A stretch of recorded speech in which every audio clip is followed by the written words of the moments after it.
Halo teman-teman, balik lagi bersama saya di Dayu Design. Di video ini kita akan melanjutkan pembelajaran lagi ya tentang e-course di Adobe Illustrator. Kemarin kita sudah belajar tentang alignment di Adobe Illustrator. Nah, di video ini kita akan belajar tentang mengorganisir objects serta clipping marks. Oke, apa itu mengorganisasi objects? Yuk kita langsung ke videonya.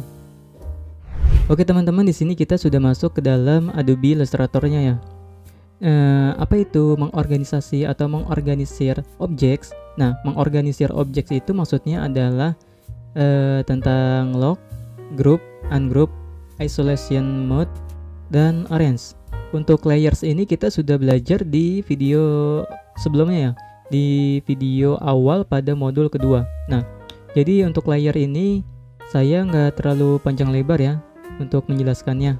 Nah, lalu saya di sini juga di video ini juga saya akan membahas tentang clipping marks dan cara penggunaannya, tips dan triknya. Oke, yang pertama ini adalah saya ingin mengasih tahu kalian tentang lock. Nah, lock itu adalah untuk mengunci suatu objek yang agar tidak bisa kita select. Itu bertujuan agar saat kita mendesain itu nggak terganggu ya. Jadi kita bisa lock, yaitu adalah dengan cara kalian bisa klik terlebih dahulu, select objek yang ingin kalian select. Nah, setelah diklik, kalian di sini kan sudah melihat layers ya. Nah, setelah itu di sini kalian bisa klik lock, atau di sini di bagian main menu. Setelah itu di bagian ini objek. Setelah itu lock selection, atau shortcutnya itu adalah Command atau CTRL2 ya. Nah, setelah diklik CTRL2, nah dia akan ke-lock nih secara otomatis di sini juga. Dan untuk unlocknya kalian bisa di layers, lalu klik lagi nih gambar gemboknya, atau dengan shortcutnya yaitu CTRL ALT2. Nah, dia akan unlock elemennya. Kalau kita lock semuanya, di sini saya select warna biru CTRL2, lalu di sini warna hijau CTRL2. Saya lock semua ya. Nah, lalu saya ingin meng-unlock semuanya secara bersamaan. Kan bisa dari sini ya, dari layers secara satu-satu, atau bisa juga dari sini objek unlock all, atau di sini shortcutnya yaitu ALT CTRL2. Nah, dia akan unlock all nih. Nah, oke, selanjutnya adalah untuk layers ya. Layers ini saya menjelaskannya secara singkat aja karena di video sebelumnya itu di modul awal itu, modul kedua itu sudah saya jelaskan ya secara panjang lebar tentang layers. Di sini layers adalah lapisan-lapisan dalam suatu elemen objek. Nah, di sini kan warna biru ini adalah dia yang paling bawah ya layersnya. Jadi logikanya adalah dia berada di semua bawah elemen ini. Soalnya dia kan layersnya berada di bawah ya. Nah, bagaimana cara kita agar dia di atas nih? Kalian bisa drag nih di sini.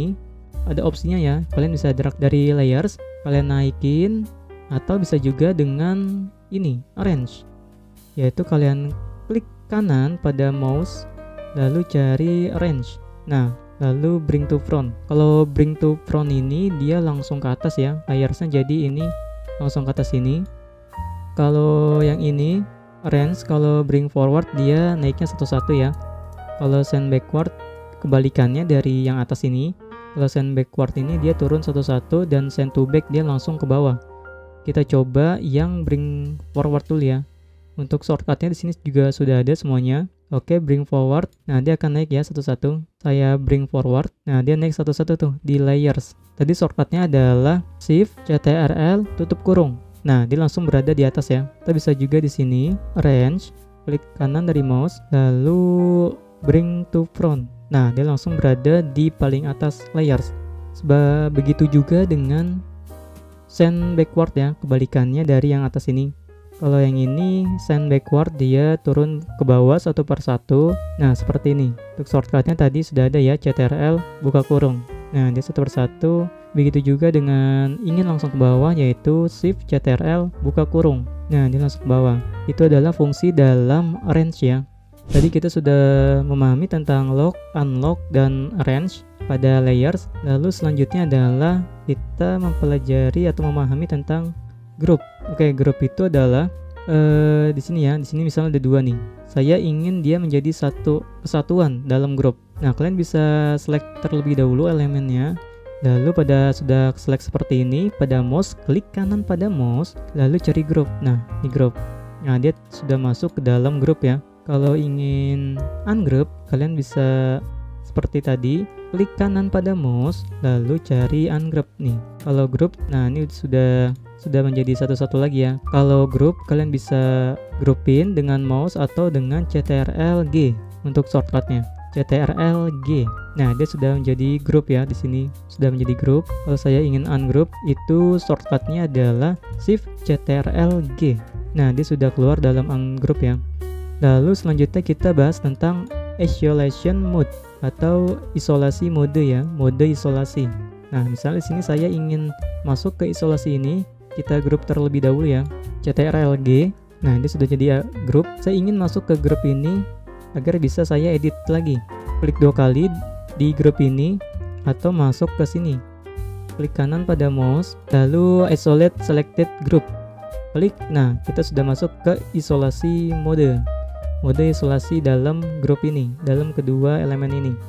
Tadi bisa dengan klik kanan pada mouse, lalu bisa juga dengan klik 2 kali pada grup ini. Kalian klik 2 kali, nah dia sudah masuk dalam isolasi mode. Nah, di sini baru nih kita bisa ubah-ubah lagi nih warnanya maupun ukurannya. Kan kalau di grup kayak gini kan kita belum bisa ya pindah ini ya, edit lagi ya. Nah, makanya kita masuk ke isolation mode. Nah, baru kita bisa ubah-ubah lagi nih. Cara membedakannya adalah di sini sudah ada settingan-settingan ya di atas ini. Ini menandakan bahwa kita sudah masuk dalam isolation mode di grup ini. Nah, kalau ingin balik, kalian bisa klik ini, atau klik tanda panah yang ini ya, exit isolation mode. Nah, dia sudah keluar. Begitu juga dengan yang ini ya, dengan font ini juga bisa di grup. Kita drag dulu nih dua-duanya. Nah, lalu Ctrl G untuk grup. Nah, di sini kan kita nggak bisa ubah ini ya, fontnya lagi ya, karena kan ini dia sudah masuk ke dalam grup ya. Jadi kita nggak bisa ganti-ganti lagi nih kata-katanya. Nah, bagaimana caranya untuk mengganti kata-kata ini? Yaitu adalah dengan cara kita masuk ke dalam isolation mode-nya lagi. Yaitu adalah dengan klik kanan pada mouse, lalu pilih isolate selected group, atau klik 2 kali pada grup yang ingin kita masuki. Klik 2 kali, nah baru kita ini sudah masuk dalam isolation mode ya. Di sini tandanya juga sudah seperti ini. Artinya ini adalah kita sudah masuk ke dalam isolation mode. Lalu di sini kita bisa ganti kata-katanya seperti apa. Nah, itu adalah pembelajaran tentang isolation mode ya. Itu berguna saat kita ingin menggrupkan suatu elemen desain agar lebih mempermudah kita dalam mendesain. Lebih simple dan lebih efisien. Jadi nggak berantakan ya. Oke, kita sudah membahas tentang group, ungroup, isolation mode, terus lock, unlock, layers, dan arrange ya. Nah, selanjutnya di sini kita akan belajar dan memahami tentang clipping marks. Di sini saya geser terlebih dahulu elemennya, lalu saya kasih gambar. Oke teman-teman, di sini kita akan memahami tentang clipping marks ya. Di sini saya sudah sediakan gambar. Nah, clipping marks itu apa? Clipping marks itu adalah bagaimana cara kita mengedit gambar ini nih menjadi suatu elemen desain yang kita inginkan bentuknya seperti apa. Misalnya di sini saya ingin bentuk ini mengikuti shapes yang sudah saya buat. Nih, misal ini. Oke, saya ingin gambar ini masuk ke dalam shapes ini. Nah, kita pakai teknik clipping marks ya. Salah satu fitur di Adobe Illustrator.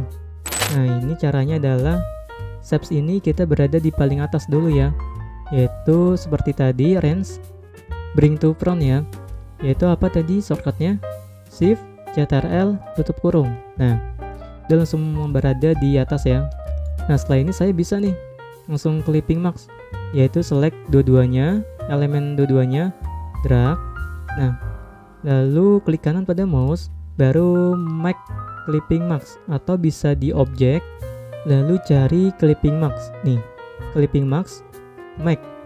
Shortcutnya adalah Ctrl 7 atau Command 7. Di sini sudah masuk ke dalam clipping marks. Bagaimana caranya saya bisa mengedit gambarnya lagi nih? Kan kurang bagus ya, di sini bentukannya gambarnya kurang kelihatan. Nah, di sini kita masuk dalam isolation mode lagi nih, yaitu klik 2 kali atau dengan klik kanan pada mouse ya. Klik cari ini, isolate selected clipping marks, klik. Nah, kita sudah masuk dalam isolation mode-nya, atau bisa juga dengan di sini ya, klik 2 kali. Nah, kita sudah masuk nih. Lalu kita bisa atur nih gambarnya mau seperti apa. Di sini saya ingin kecilin ya biar kelihatan semuanya. Nah, seperti ini. Oke. Sudah seperti ini, lalu saya ingin keluar isolation mode, bisa dari sini nih, di atas ini, klik ini, back one level, atau klik 2 kali di area putih ini, di artboard ini, atau di mana aja ya. Nah, di sini kita sudah keluar. Lalu saya di sini ingin mengedit shapes-nya lagi nih, yaitu kalian bisa klik terlebih dahulu ini direct selection tool. Nah, lalu cari nih sudut-sudut yang ingin kalian edit. Nah, bisa seperti ini ya. Jadi adalah clipping marks ini berguna untuk memotong suatu foto atau raster yang berbentuk raster agar mengikuti elemen yang sudah kita buat, agar mereka ini bisa masuk ke dalam elemen yang sudah kita buat dalam bentuk vektor. Lalu saya ingin ini keluar dari clipping marks nih. Gimana caranya? Yaitu adalah kalian bisa klik kanan pada mouse, lalu klik ini release clipping marks. Nah, dia sudah keluar ya dalam shapes-nya. Di sini shapes-nya belum ada warna nih, masih non semuanya. Oke, saya hapus. Lalu di sini saya ingin memberikan tips bagaimana caranya membuat gambar ini bisa dipotong ke berbagai shapes yang ada, banyak shapes. Di sini saya buat ya shapes terlebih dahulu. Di sini saya sudah membuat beberapa shapes heksagonal. Misalnya di sini saya ingin semua shapes ini masuk ke gambar ini. Gambar ini masuk ke shapes ini. Kan ini satu-satu ya shapes-nya. Kalau misalnya saya ingin mereka masuk semua ke sini, kan nggak bisa ya. Saya coba ya. Ini di atas, lalu gambarnya di bawah, lalu saya klik semuanya. Saya blok semuanya. Lalu saya make clipping marks. Nah, jadi nggak jelas ya, nggak ada. Soalnya kan gambarnya bingung nih mau ditaruh mana untuk shapes-nya untuk ditempati. Nah, kan nggak bisa ya. Di sini saya ingin memberikan tips kepada kalian bagaimana caranya agar foto ini bisa masuk ke dalam shapes ini yang banyak ini. Yaitu adalah kalian bisa ke sini ke Pathfinder, lalu buat ini ke Unite dulu nih agar menjadi satu dulu. Nah, sudah seperti ini baru kalian ke sini ke Compound Path agar dia menjadi satu kesatuan ya. Compound Path di main menu objek, Compound Path, baru make. Nah, sudah nih. Lalu kita coba lagi clipping marks. Nah, sekarang bisa kan? Nah, sekarang bisa ya. Itu adalah gambar ini, shapes ini sudah menjadi satu kesatuan ya. Soalnya tadi kita sudah unite, lalu ke main menu objek, terus klik Compound Path. Nah, itu adalah tips dari saya bagaimana caranya memasukkan gambar ke dalam berbagai elemen yang ada dalam satu gambar doang. Nah, seperti ini. Oke teman-teman, mungkin itu saja video kali ini tentang mengorganisasi atau mengorganisir objeks serta bagaimana cara menggunakan clipping marks. Di video selanjutnya kita sudah masuk ke dalam modul 4 ya. Modul 4 tentang bagaimana cara menggunakan pen tool yang baik dan benar. Oke teman-teman, terima kasih dan sampai ketemu di video selanjutnya.